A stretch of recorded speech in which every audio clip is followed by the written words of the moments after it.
Israel ने फलस्तीन को मक्तलगाह बना दिया। अमरीकी सदर ने फिर भी काबिज इसराइल का साथ न छोड़ा।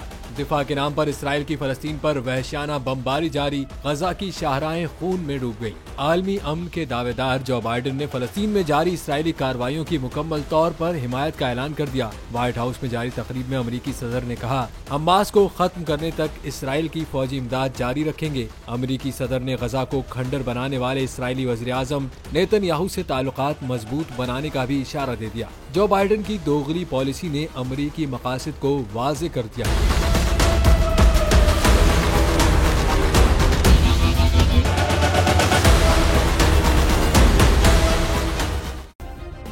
सब्सक्राइब करें और बेल दबाएं ताकि कोई खबर रह न जाए।